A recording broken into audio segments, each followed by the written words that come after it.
Marcus Johnson stood tall at the palace gates, his dark blue uniform perfectly pressed and his posture impeccable. The morning sun reflected off the polished buttons of his jacket as tourists snapped photos of the famous royal landmark. At 42 years old, Marcus had found a second career that gave him purpose after 15 years in the military. Every day for the past 3 years, Marcus arrived at the palace an hour before his shift started. Today was no different. He walked through the employee entrance, nodding to the security staff who had come to respect the former Special Forces officer. His new colleagues had initially been surprised by his quiet confidence and attention to detail, but they quickly learned these traits came from his military background. "Morning, Johnson," called out Henry, an older guard who had been working at the palace for over 2 decades. "Beautiful day, isn't it?" Marcus smiled. Perfect weather for the crowds were expecting. The palace was a major tourist attraction, drawing visitors from around the world. As a royal guard, Marcus's job involved both security and serving as a living part of the historical experience. Tourists often wanted photos with the guards, and Marcus always maintained his professional demeanor while accommodating them. What many visitors didn't know was that before wearing this ceremonial uniform, Marcus had worn a very different one. In the military, he had been part of an elite K-9 tactical unit, training and working with military dogs for specialized operations. His understanding of canine behavior and training techniques had made him one of the most respected handlers in the service. As Marcus took his position at the East Gate, he noticed a tour group approaching. Most days passed without incident, though he occasionally caught visitors looking surprised to see a black man in the Royal Guard uniform. Marcus never let these reactions bother him. His father had taught him that excellence was the best response to prejudice. "Look at him standing so still," a young girl told her mother as they walked by. "Is he allowed to smile?" The mother glanced at Marcus and then whispered something to her daughter. Marcus maintained his forward gaze, but he could hear the girl's innocent questions. These moments were part of the job, and in truth, he enjoyed the wonder in children's eyes when they saw the guards. By mid-morning, the palace grounds were filling with visitors. Marcus observed everything with a trained eye, noting patterns in the crowd and keeping track of anyone who seemed out of place. This awareness was second nature to him after years of military service in high-risk environments. During his break, Marcus checked his phone and saw a message from his sister. She had sent a photo of his nephew in a small uniform costume that looked like the one Marcus wore. "He says he wants to be just like Uncle Marcus when he grows up," read the text. This made Marcus smile. When he had left the military after being injured on his last deployment, he had worried about finding work that would give him the same sense of purpose. The Royal Guard position had been a perfect fit, combining his security skills with a sense of history and tradition. As Marcus returned to his post, he saw the palace coordinator approaching with a concerned look. "We're expecting a large group in about 20 minutes, she said. "And security just radioed that there's a visitor with a service dog who seems a bit agitated. Just wanted you to be aware." Marcus nodded. "I'll keep an eye out. Thank you." Little did he know that this ordinary day was about to become anything but routine, and his military background would be put to an unexpected test. The afternoon sun beat down on the palace grounds as Marcus watched the visitors flow through the East Gate. He spotted the man with the German Shepherd from a distance. The dog wore a red service vest and walked obediently beside its owner, a tall man in his 50s with a weathered face and a scowl that seemed permanent. Richard Weber had been having a bad day. His parking spot had been taken, he had waited in line for nearly 40 minutes, and now people kept asking about his service dog, Thor. As Weber approached the palace entrance, his irritation grew. He tugged on Thor's leash harder than necessary, causing the well-trained dog to look up at him in confusion. "Sir, please keep moving. You're blocking the path," an attendant said politely to Weber, who had stopped to adjust his backpack. "I'll take my time if I want to," Weber snapped. "I paid good money to be here." Several tourists glanced uncomfortably at the man and moved away. Thor sat patiently, his training keeping him calm despite his owner's rising anger. Marcus observed the interaction from his post. Years of training had taught him to identify potential problems, and something about Weber's body language set off warning bells. The man was looking for trouble. As Weber walked past a family taking photos, he muttered something that made the mother quickly usher her children away. Marcus couldn't hear what was said, but the reaction told him enough. These places should stick to tradition. Weber said loudly to no one in particular as he approached Marcus's position. "They're letting just anybody work here these days." A couple standing nearby looked shocked at the comment and moved away from Weber. Marcus maintained his forward gaze, his face a mask of professional indifference. This wasn't the first time he had heard such remarks. Weber stopped directly in front of Marcus, studying him with open disdain. Thor sat at his feet, a beautiful and clearly well-trained animal that deserved a better owner. "You don't look like you belong in that uniform," Weber said, his voice just loud enough for those nearby to hear. Marcus continued looking straight ahead, following protocol for guards on duty. His only response was a slight tightening around his eyes. "I'm talking to you." Weber stepped closer, entering the space that palace rules clearly marked as off-limits for visitors. Thor remained seated, though the dog sensed the tension and looked up at his owner with concern. A palace security officer approached. "Sir, please step back from the guard and stay behind the rope line.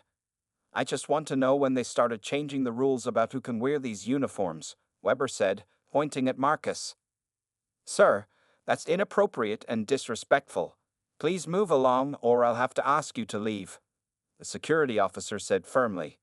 Weber turned his anger toward the security officer. "Oh, so now I can't even ask questions? I thought this was a free country." Several tourists had stopped to watch the scene unfold.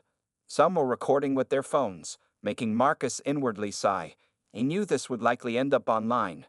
"Final warning, sir. Step back and move along, or you'll be escorted out," the security officer said. Weber's face reddened. "My grandfather fought for this country, and now they've got—" He gestured toward Marcus with an offensive slur that made several bystanders gasp. Marcus finally broke protocol and turned his head slightly toward Weber. "Sir, please respect the palace rules and other visitors. Step back behind the line." His voice was calm and authoritative, the same tone he had used to command troops in high-pressure situations. But instead of diffusing the situation, Marcus's response seemed to enrage Weber further. "Don't you dare tell me what to do," Weber hissed, his hand moving to Thor's service vest. The dog looked up at his owner, confused by the anger in his voice. The security officer spoke into his radio, requesting backup. Tourists were now giving the confrontation a wide berth, though many continued filming. As two more security officers approached from across the courtyard, no one could have predicted what Weber would do next. In one swift motion, Richard Weber ripped the service vest off Thor. The German shepherd looked up at his owner, confused by the sudden change. Tourists gasped, sensing that something was very wrong. Security officers quickened their pace, but they were still 30 feet away. "You think you're so special in that uniform?" Weber sneered at Marcus. His eyes were wild with anger as he leaned down to whisper something in the dog's ear. "Thor, attack." Time seemed to slow down. The German shepherd hesitated for just a second, as if questioning the command. Service dogs were not trained for aggression, but Thor had been trained before Weber acquired him, and somewhere in the dog's memory, the attack command triggered a response. The dog lunged forward, powerful muscles propelling him toward Marcus. Women screamed. Men pulled their children back. Phones recorded what everyone thought would be a horrific attack. But Marcus Johnson didn't flinch. He didn't reach for a weapon. He didn't even step back. 15 years in Special Forces, and 5 specifically with the K9 Tactical Unit, had prepared him for this exact moment. As Thor leaped through the air, Marcus's mind was perfectly calm. He recognized the dog's training pattern immediately. This was no ordinary service dog. This was a former police or military K9 that Weber had somehow acquired.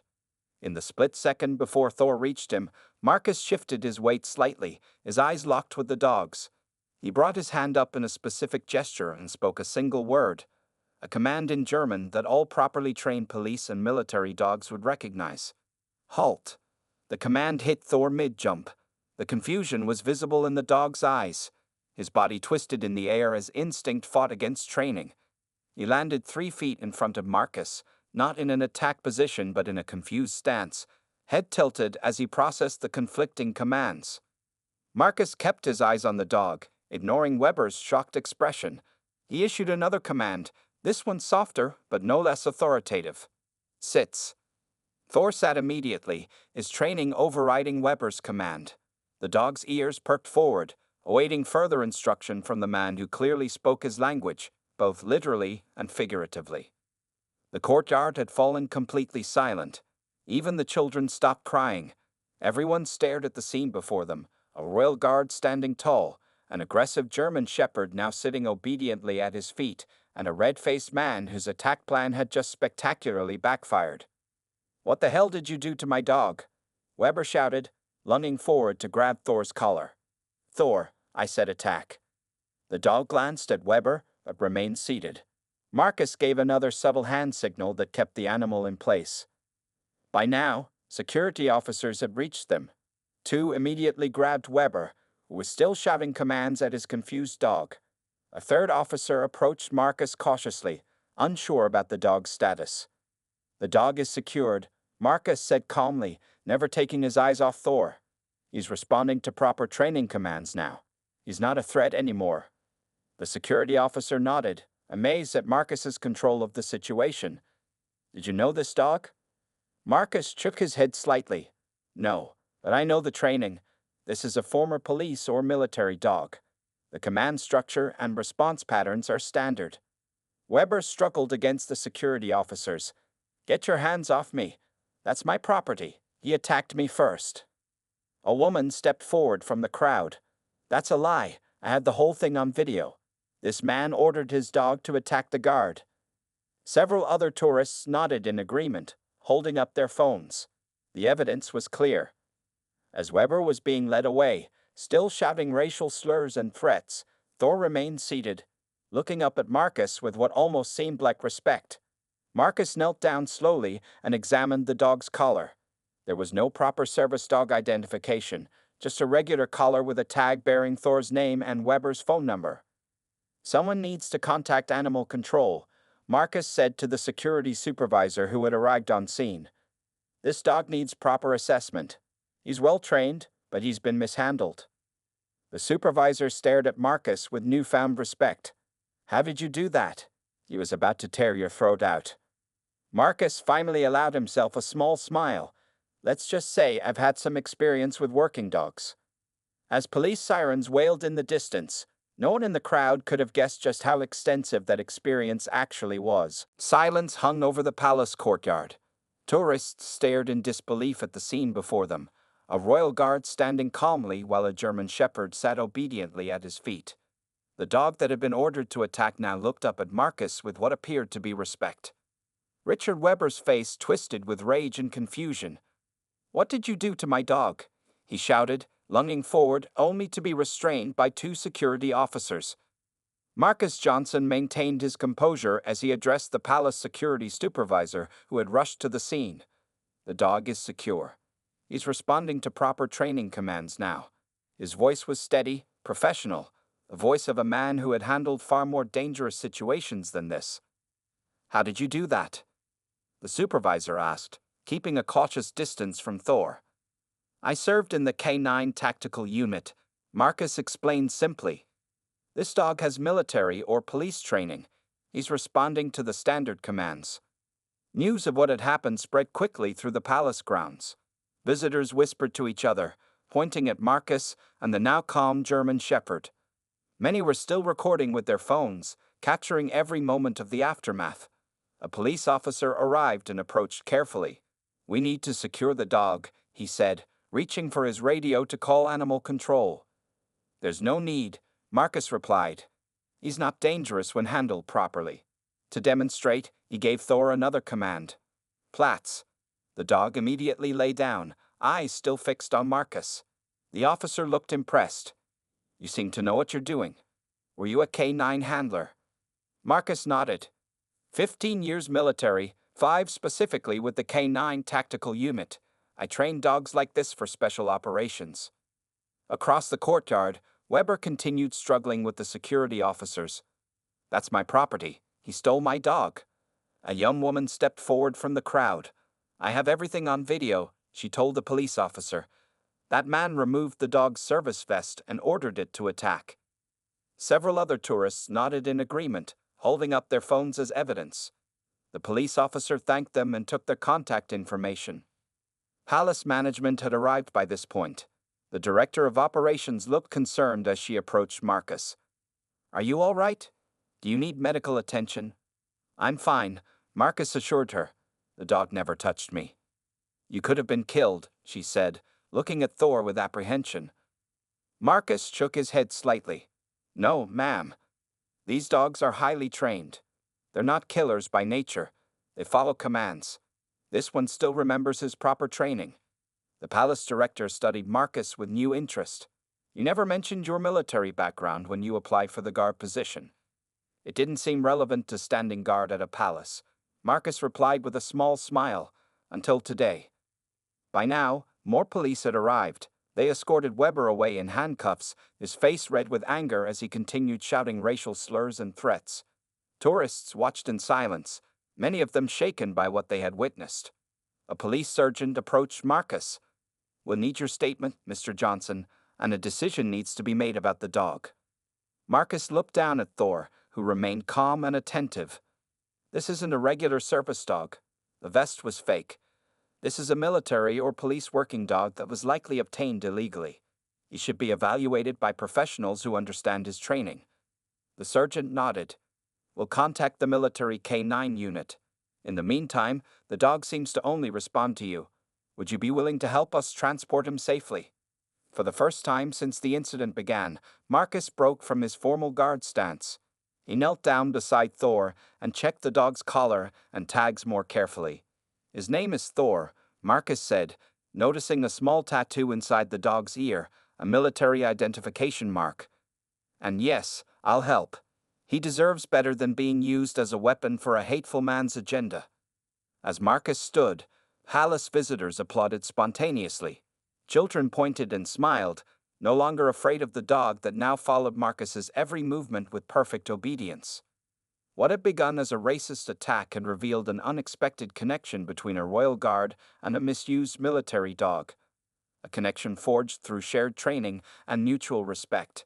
Neither Weber nor the tourists could have guessed that his hateful actions would lead to this moment of unlikely redemption for both man and animal. The palace security office buzzed with activity as officers processed the incident.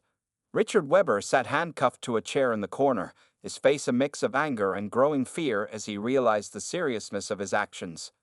3 police officers had arrived and were reviewing footage from security cameras and tourists' phones.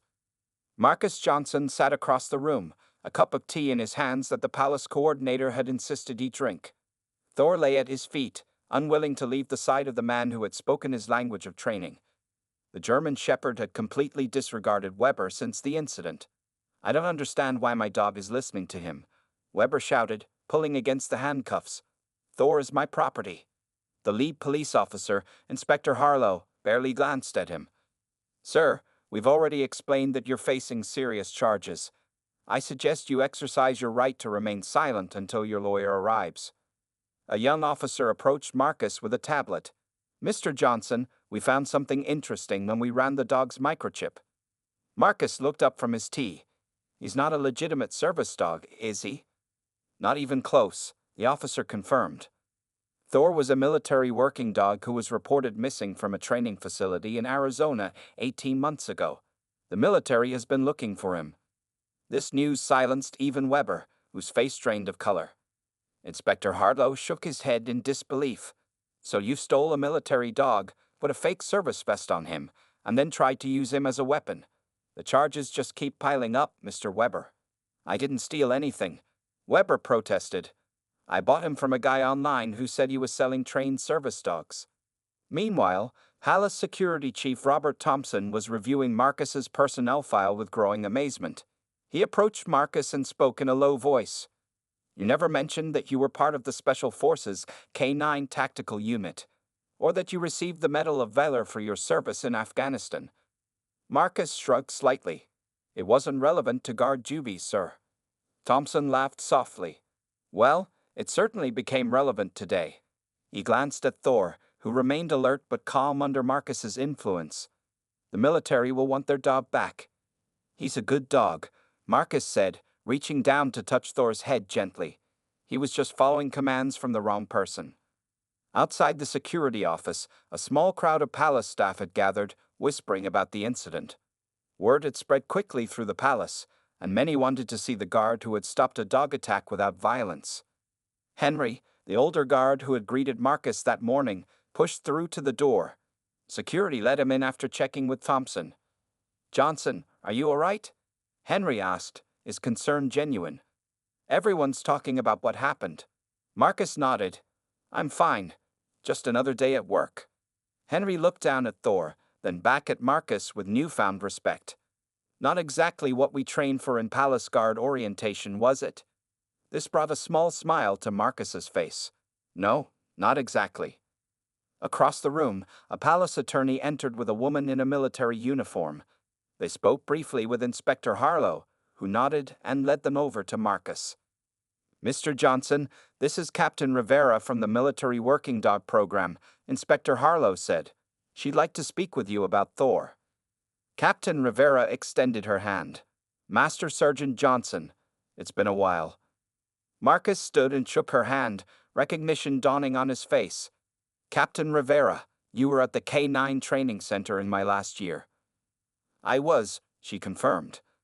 "And I never thought I'd be retrieving one of our dogs from a palace security incident." She looked down at Thor with professional assessment. "He seems to remember his training." "The Corps commands still work," Marcus said. "But he's confused. Weber has been mishandling him." Rivera nodded grimly.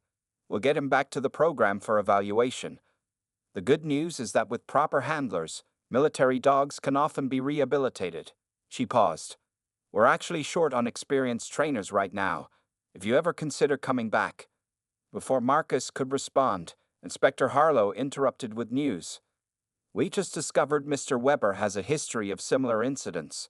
3 complaints of racial harassment in the past 2 years, and a previous arrest for threatening a black shopkeeper with a baseball bat." He looked directly at Marcus. "This wasn't random, and thanks to all the video evidence, you won't be walking away this time." As Marcus processed this information, his phone buzzed with messages from friends and family who had already seen videos of the incident online. The story was spreading, and Marcus Johnson, who had always preferred to stay out of the spotlight, was about to become very visible indeed. 3 days after the incident, Marcus Johnson sat in the palace administration office as the head of security reviewed the official report. Outside, a small group of reporters had gathered, hoping for a statement from the Royal Guard who had calmly stopped a dog attack with nothing but his voice and training. "The video has over 5 million views now," said Robert Thompson, sliding a tablet across the desk to show Marcus. "You've become something of a hero." Marcus looked uncomfortable with the attention. "I was just doing my job, sir." "Your job is to stand guard at the palace, not to subdue attack dogs," Thompson replied with a slight smile. "But we're all very grateful for your quick thinking." The door opened, and a woman in a crisp suit entered. "Mr. Johnson, I'm Detective Sarah Lawson from the Hate Crimes Division. Thank you for meeting with me today." Marcus stood to shake her hand. "Of course." Detective Lawson sat down and opened a folder filled with papers. "We've been investigating Mr. Weber thoroughly since the incident. What we found is concerning." She spread several documents on the table. Police reports, court filings, and printed social media posts painted a disturbing picture of Richard Weber's history. He's been involved in at least 7 racially motivated incidents in the past 3 years, Lawson explained. Most victims didn't press charges out of fear or because they felt the system wouldn't help them. Marcus nodded, unsurprised. "And the dog. Have you learned how he acquired a military working dog?"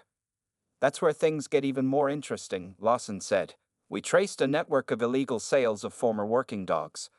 Some are legitimate service dogs that were retired and then sold to new owners, but others, like Thor, were actually stolen." Thompson leaned forward. "Stolen?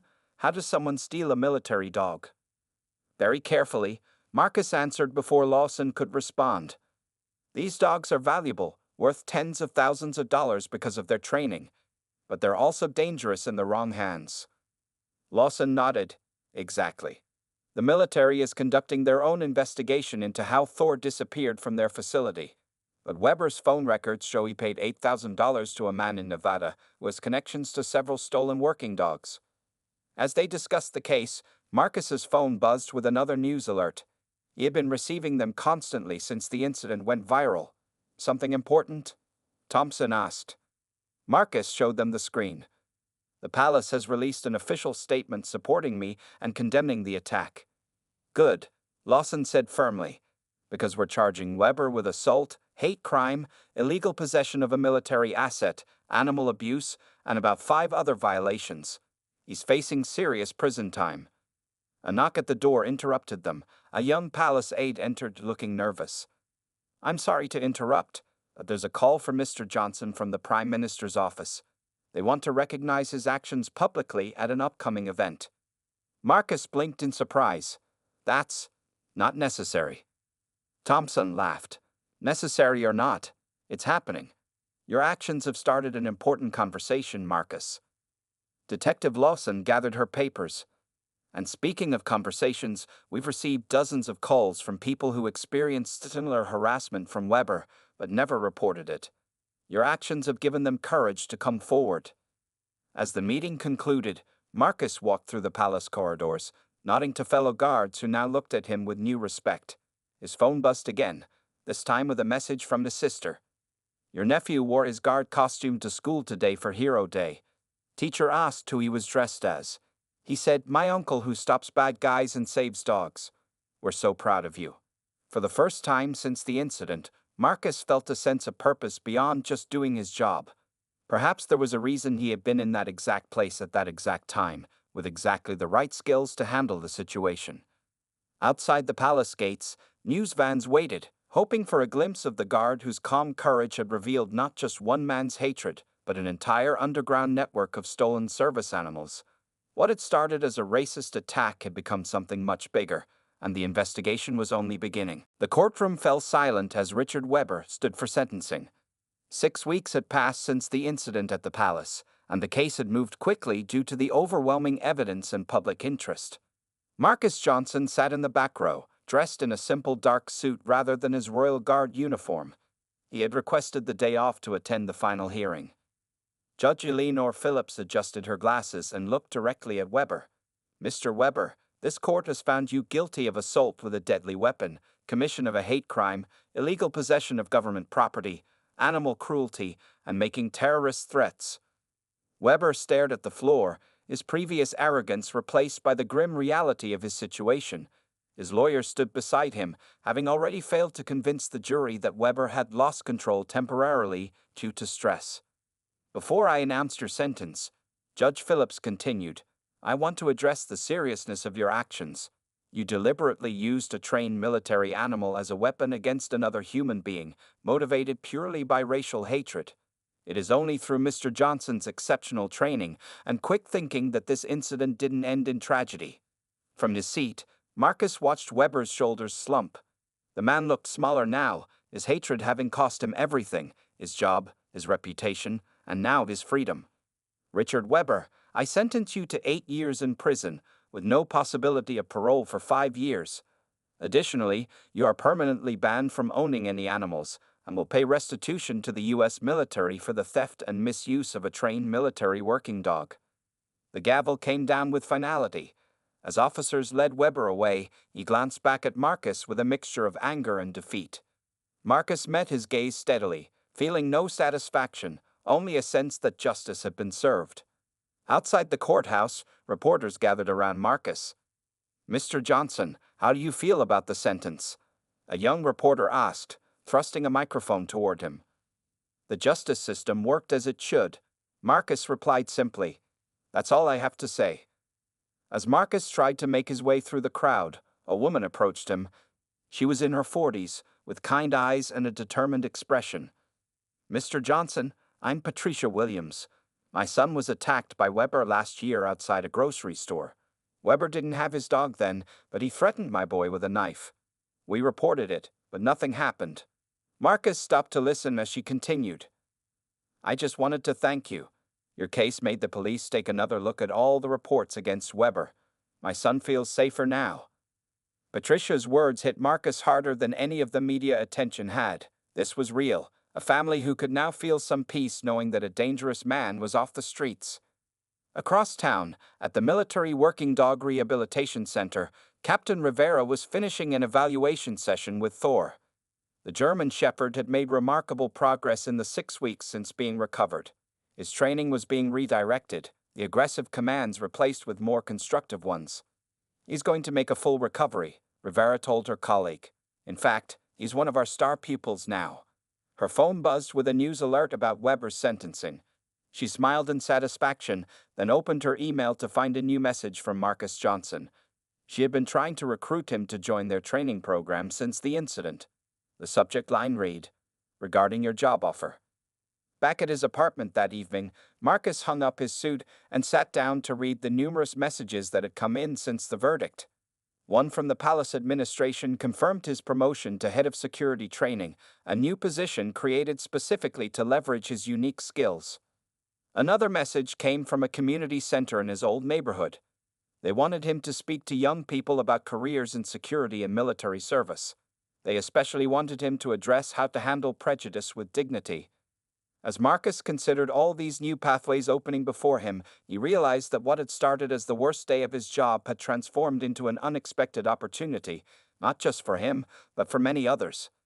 The consequences of Weber's hatred had rippled outward, but so had the impacts of Marcus's courage and composure. He opened his laptop and began to type a response to Captain Rivera. Perhaps there was room in his life for both the palace position and some consulting work with the military dogs. After all, if not for his specialized training, that day could have ended very differently. Marcus smiled to himself. Sometimes justice came in unexpected ways. 1 year had passed since the incident that changed Marcus Johnson's life. The palace courtyard sparkled in the summer sun as a small ceremony took place near the East Gate, the very spot where Richard Weber had ordered Thor to attack. Marcus stood tall in his new uniform. As the newly appointed director of security training for the palace, his Royal Guard uniform now featured additional insignia reflecting his expanded responsibilities.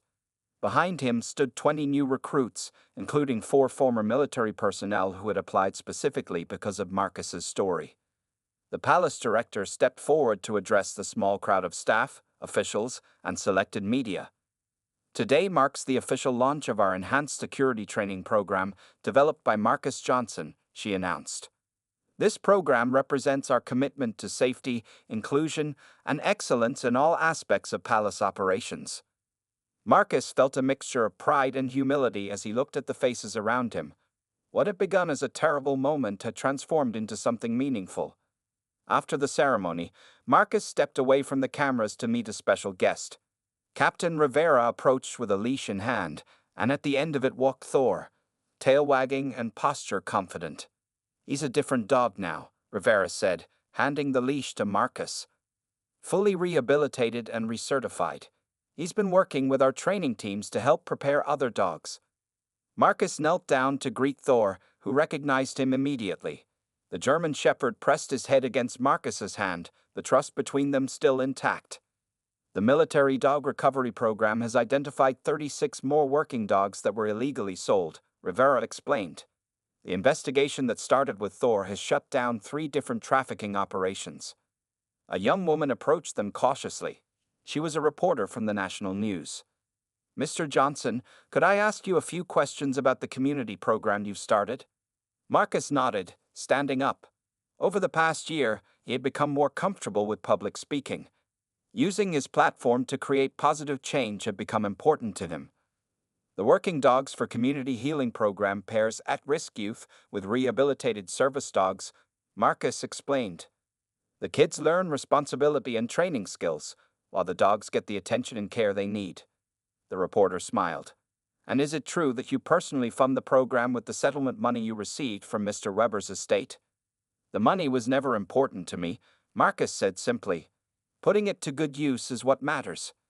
Later that afternoon, Marcus visited the community center in his old neighborhood. 20 teenagers waited eagerly for his arrival, along with 5 trained dogs that were part of the program. Among the teens was Patricia Williams' son, Michael, who had found healing through working with the dogs after his own traumatic encounter with Weber. "Mr. Johnson is here," one of the kids called out, and they gathered around him with excitement. Marcus began the session as he always did, by sharing his story. He never focused on the attack itself, but rather on how he had maintained his composure and used his training positively. He emphasized that responding to hatred with more hatred only created more pain. When that dog came at me, I had two choices, Marcus told them, as Thor sat obediently beside him. I could react with fear and anger, or I could use what I knew to take control of the situation.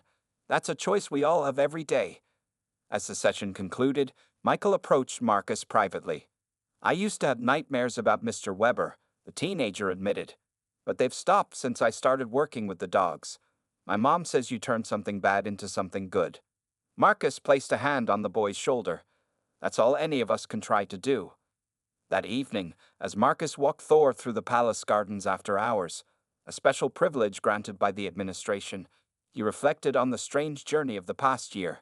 Richard Weber remained in prison, his hatred having cost him everything. Meanwhile, Marcus had found a new purpose, Thor had found redemption, and dozens of young people were finding healing through their program. As the setting sun cast long shadows across the ancient palace walls, Marcus realized that sometimes life's worst moments contained the seeds of its greatest transformations. The uniform he wore with pride represented not just a job, but a journey from soldier to guard to teacher, each role preparing him for the next in ways he could never have imagined.